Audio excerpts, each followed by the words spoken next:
Olá pessoal, aqui é a professora Valentina e hoje eu trago para vocês a explicação dos exercícios da semana 2 do PET 6, oitavo ano, língua portuguesa. Nessa semana, a unidade temática é a análise linguística e semiótica, ou seja, vamos analisar o comportamento da língua portuguesa.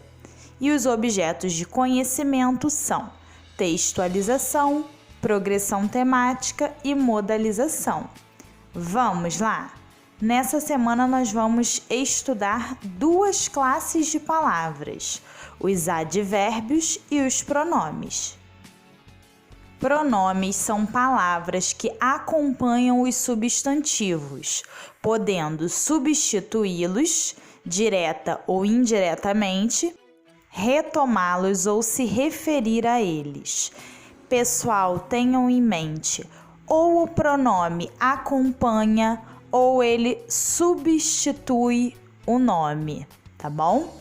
Alguns exemplos de tipos de pronomes são pessoais, possessivos, demonstrativos, interrogativos, relativos e indefinidos. Bom, vamos ver rapidamente aqui cada um desses tipos. Pronomes do caso reto. Esses são os pronomes que nós estamos muito acostumados a ver. Eu, tu, ele, nós, vós e eles. Então, nós temos aqui um grupo de pronomes que substitui o substantivo. Ao invés de eu dizer Luana comprou um livro, eu posso dizer ela comprou um livro. Substituo o nome Luana. Pronomes do caso oblíquo, eles também substituem o nome, tá? Eu posso dizer assim, Luana comprou o livro para mim. Ao invés de eu dizer, que ficaria muito estranho, Luana comprou o livro para Valentina, falando de mim na terceira pessoa. Pronomes possessivos, eles acompanham o nome. Como assim? Eu poderia dizer, o meu livro é super interessante. A sua mochila é muito bonita. Então, eu tenho meu acompanhando livro e sua acompanhando mochila. Pronomes demonstrativos, eles também acompanham o substantivo. Essa menina é muito inteligente. Aquela mesa é grande. E os pronomes relativos, que nós já vimos um tempinho atrás no nosso PET. E aí nós temos todos esses tipos. Os pronomes relativos, eles retomam, eles se referem a algo que foi dito anteriormente. Por exemplo, essa é a escola onde estudei, ou essa é a escola na qual estudei. Leia os textos abaixo com atenção e faça o que se pede. O nosso primeiro textinho é esse aqui, bom tempo sem tempo.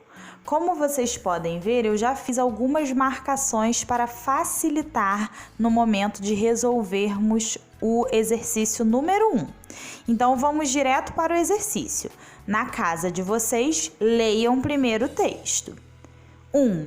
Observe os trechos abaixo e diga a qual elemento do texto ou a quem se refere cada um dos pronomes destacados. Letra A. Onde medrava tudo para todos, havendo bom tempo. Vamos retornar lá no primeiro parágrafo, já está marcadinho. Assim era a vida naquele lugar privilegiado, onde medrava tudo para todos, havendo bom tempo. Pessoal, aqui nós precisamos indicar o que é que o onde está retomando. Onde é que medrava tudo para todos, havendo bom tempo? Vamos reler a frase. Assim era a vida naquele lugar privilegiado, onde medrava tudo para todos. Então, onde é que medrava tudo para todos? Naquele lugar privilegiado. Então, para saber a que palavras esses termos destacados estão se referindo, vocês precisam reler a frase, tá? E fazer essas perguntinhas. Onde medrava tudo para todos? Vamos para a próxima. B. Ao mesmo tempo que não há tempo para fazê-las. Retornando ao texto, no meio do segundo parágrafo nós temos a frase completa. Podemos fazer tantas coisas boas ao mesmo tempo que não há tempo para fazê-las. Pessoal, não há tempo para fazer o quê? Vamos novamente. Podemos fazer tantas coisas boas ao mesmo tempo que não há tempo para fazê-las. Fazer o quê? Tantas coisas boas. C. Mas ele fugiu a toda. Retornando ao texto, na última frase nós temos: queriam linchar o mágico, mas ele fugiu a toda. Ele fugiu a toda. Quem é ele, pessoal? Esse eu vou deixar para vocês fazerem sozinhos. Queriam linchar o mágico, mas ele fugiu a toda. Encontrem aí a palavra a quem ele se refere. 2. Classifique cada um dos pronomes da questão anterior em pronomes pessoais do caso reto, oblíquo, possessivo, demonstrativo ou relativo. Para fazer essa questãozinha, vocês vão retornar à explicação sobre pronomes que nós temos anteriormente no PET, que eu acabei de comentar aqui. Então, vocês têm 3 pronomes: onde, las e ele. Deixa eu fazer uma observação sobre o las. Ele não está aparecendo no quadrinho. Por quê? O las, ele é uma modificação do pronome as. Em alguns casos, acompanhando alguns verbos, aparece o as. Mas pode ser também que nós utilizemos o las. Então, eles são sinônimos. Nós não podemos utilizar no mesmo caso. Mas, dependendo do verbo, só podemos utilizar o as. E, dependendo do verbo, só podemos utilizar o las. Eu vou dar um exemplinho. Por exemplo, pessoal, falando sobre pessoas que eu gosto muito, eu diria amo-as, utilizando o pronome as. Mas se eu fosse falar sobre uma outra coisa que eu vou comprar, tudo bem? Devo comprá-las amanhã.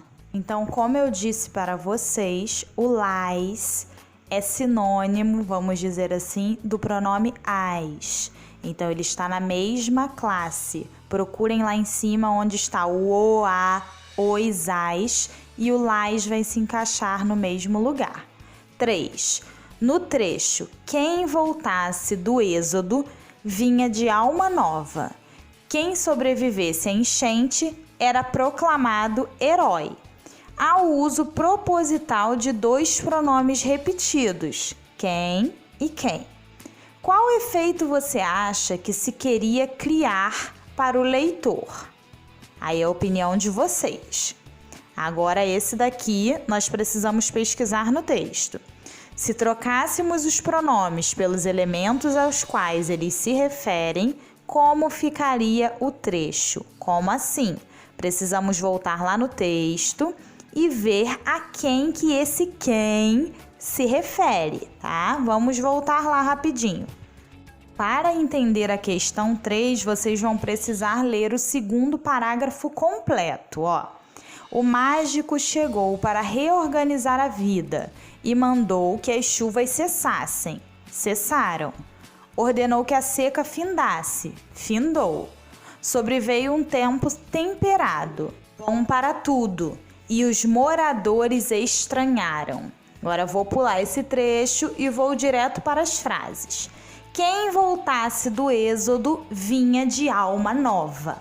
Quem sobrevivesse à enchente era proclamado herói. Gente, quem vocês acham que pode ser esse quem aí, que voltaria do êxodo, que sobreviveria à enchente? Quem seria? Pelo trechinho que eu li, Pensem aí e respondam. Atividade 2. Leia o texto a seguir e responda as questões. Nós temos esse textinho dicionário de formas. Vamos lá para a questão. Leiam aí e depois acompanhem aqui comigo. Retire do texto lido todos os pronomes presentes e transcreva-os abaixo. Então, vocês vão ler o texto com atenção e anotar todos os pronomes que aparecerem no texto nessa linha. Vou dar uma dica, são 6 pronomes. 2. Agora separe-os de acordo com a tabela. Vocês vão ter 2 pronomes pessoais do caso reto, 2 do caso oblíquo e 2 possessivos. Para classificar esses pronomes, vocês vão retornar àquele quadrinho que vimos no início do vídeo. 3. Qual a importância de se usar os pronomes no texto? Bom, pelo que eu falei para vocês, os pronomes servem para substituir ou acompanhar, retomar algum substantivo, algum nome. Então, qual é a importância? Esses pronomes servem, quando eles substituem o nome, para não deixar o texto tão repetitivo, tão cansativo. Quando eles retomam algum nome, né, eles também servem para isso.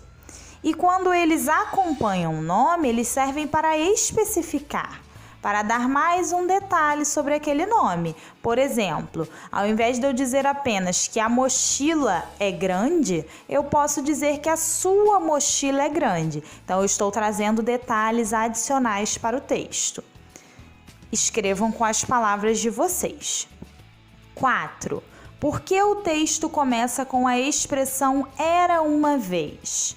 Quais outras palavras ou expressões presentes no texto justificam esse início? Pensem aí, pessoal, nas lembranças de vocês, quais tipos de texto que iniciam com esse era uma vez? Geralmente são textos narrativos, que vão contar uma história que tem a ver com o quê? Com contos de fadas, não é mesmo? Esse texto é exatamente um conto de fada? Não necessariamente, né? Mas pensem aí como vocês podem colocar esse motivo do texto começar com era uma vez. Quais outras palavras que justificam esse início? Procurem nesse texto palavras que tenham a ver com o universo dos contos de fadas. Eu encontrei 2 que eu achei muito importantes, muito relevantes. Vou dar a dica da primeira, é princesa. Procurem a segunda aí. Advérbio. O advérbio é uma classe de palavras que expressa circunstâncias. Ele pode expressar circunstância de lugar, intensidade, modo, afirmação, tempo, dúvida e negação. Essas são as circunstâncias mais recorrentes que o advérbio expressa. Atividade 3, leia o texto a seguir e responda às questões. Ipojuca, berço da nacionalidade brasileira. Leiam o texto e acompanhem comigo. 1. Observe os trechos abaixo e diga a que ideia, ou seja, que circunstância, cada um dos advérbios destacados remete. A. Ipojuca é uma das cidades mais antigas de Pernambuco. E aí, esse mais, vocês acham que expressa o quê? Tempo, lugar, modo, intensidade, negação? Pensem direitinho. Se precisarem, voltem à tela das circunstâncias dos advérbios. B. Até a presente data não foi descoberto nenhum documento anterior a 1594. A palavra anterior dá a ideia de que para vocês? Qual circunstância? C. Onde é mencionada pela primeira vez em um documento oficial. Primeiro, segundo, terceiro, daria a ideia de que para vocês? D. Ipojuca sempre foi um dos polos da produção açucareira em Pernambuco. Eu poderia perguntar para vocês: quando Ipojuca foi um dos polos da produção açucareira em Pernambuco? E vocês me diriam: sempre. Se eu pergunto quando, qual é a ideia que essa palavra sempre expressa? 2. Qual é o propósito comunicativo do texto? Esse tipo de texto aí, que está falando sobre Ipojuca, berço da nacionalidade brasileira. Para vocês, ele tem uma intenção de quê? De divertir o leitor? De aconselhar o leitor? De informar o leitor? Pensem direitinho. 3. Caberia iniciar este texto com a expressão "era uma vez"? Ficaria bom? Explique. Comente sobre as diferenças de propósito comunicativo dos dois textos, Dicionário de Formas e Ipojuca, berço da nacionalidade brasileira. Bom, eles são textos com propósitos comunicativos diferentes. Nós vimos que o Dicionário de Formas, ele narra uma história. Então, a intenção dele é contar uma história para o leitor. E o Ipojuca tem uma ideia mais informativa. Então, pensem bem, esse início "era uma vez" faz sentido em um texto puramente informativo? Se vocês leem "era uma vez", vocês têm a ideia de que vai vir um texto muito direto, muito informativo ou não? Então, respondam com as palavras de vocês. Espero que eu tenha ajudado e até o próximo vídeo. Tchau, tchau!